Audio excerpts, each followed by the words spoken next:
O salmo de hoje, como já mencionamos, é um salmo que nos exorta a frequentarmos a igreja. É o Salmo 122. Ele começa convidando-nos para ir à igreja através de uma declaração da experiência do salmista ao ir para o templo. Ele diz: "Alegrei-me quando me disseram, vamos à casa do Senhor." A grande alegria do salmista era ser convidado para ir à igreja. Era ser convidado para ir adorar a Deus no templo. Vivemos em tempos em que facilmente nós deixamos de ir à igreja. Estamos tão cheios de atividades, tão atolados em nossos compromissos, em nossas funções no trabalho ou em nossas agendas superlotadas, que nós não vamos mais à igreja ou vamos pouco à igreja. Algumas pessoas não vão à igreja porque usam como desculpa os meios de comunicação. Eu sei que os meios de comunicação, a TV Novo Tempo, a Rádio Novo Tempo, a internet com seus inúmeros sites, os cultos que são transmitidos ao vivo, eles são todos importantes. Eles têm o seu objetivo e têm o seu valor. Mas a frequência à igreja, ela é muito importante. Eu já falei aqui, vou falar outras vezes, que nós precisamos ir à igreja. Porque na igreja nós vamos nos encontrar com Deus junto com a família de Deus.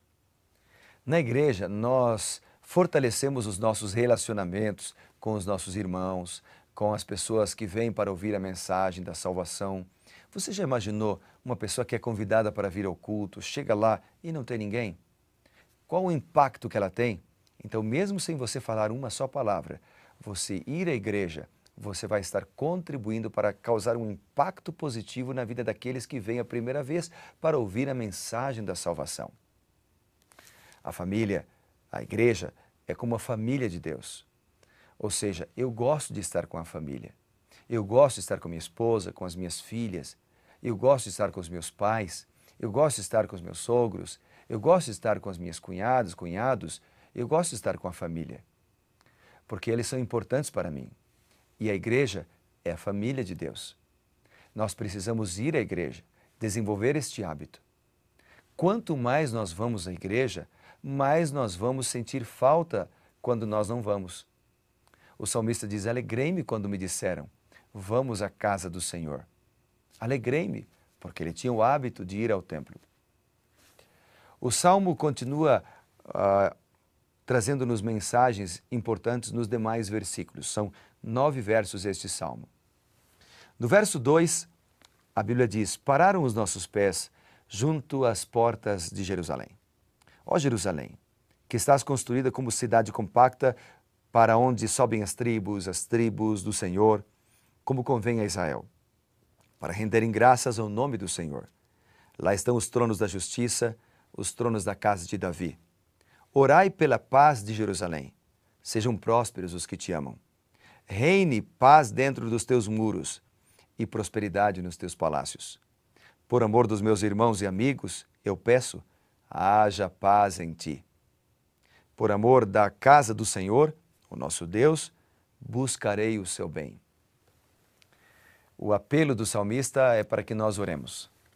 Quando nós oramos, milagres acontecem. Se você não ora, não acontece nada. Se você ora, milagres acontecem.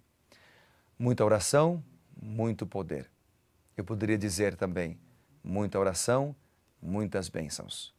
Deus abençoa aquele que ora, aquele que busca, aquele que clama. Eu me lembro de Bartimeu, que era cego, estava sofrendo, lutando com o seu problema da cegueira. E ele ouviu falar que Jesus haveria de passar pertinho de onde ele estava. E ele se levantou e começou a clamar: "Jesus, filho de Davi, tem compaixão de mim." E a história conta que Jesus parou e disse: "Traga-me este homem." Porque Jesus para ouvir a nossa prece. E aquele dia Jesus olhou para Bartimeu e disse: "O que você quer que eu te faça?" Cada dia Jesus para nos ouvir. E ele diz: "O que você quer que eu te faça?" E quando nós falamos para Deus o nosso pedido, contamos para Ele o que nós precisamos, intercedemos, Ele operará milagres e bênçãos na nossa vida. A oração não muda Deus, mas a oração muda a nós mesmos. Então o salmista diz: orem. Orem pela paz. Paz pode significar ausência de guerra. Paz pode significar harmonia entre os povos. Paz pode significar a justificação interior. Mas ele pede que nós oremos por Jerusalém. Aqui estão incluídos os governantes. Aqui estão incluídos os líderes. Aqui estão incluídos aqueles que nos dirigem. Ao invés de criticar, por que não orar? Antes de falar mal de alguém, passe tempo orando por essa pessoa. Antes de criticar um pastor, passe tempo orando por ele. Antes de criticar um ancião da igreja, um diácono, um presbítero, passe tempo orando por ele. Antes de criticar um líder de uma célula, um professor da escola sabatina, um professor ou um líder de um grupo pequeno, ore por ele. E depois de orar, se tiver que falar algo, fale com a pessoa. Se estiver ao seu alcance, talvez você não pode falar com um governante, mas pode orar por ele.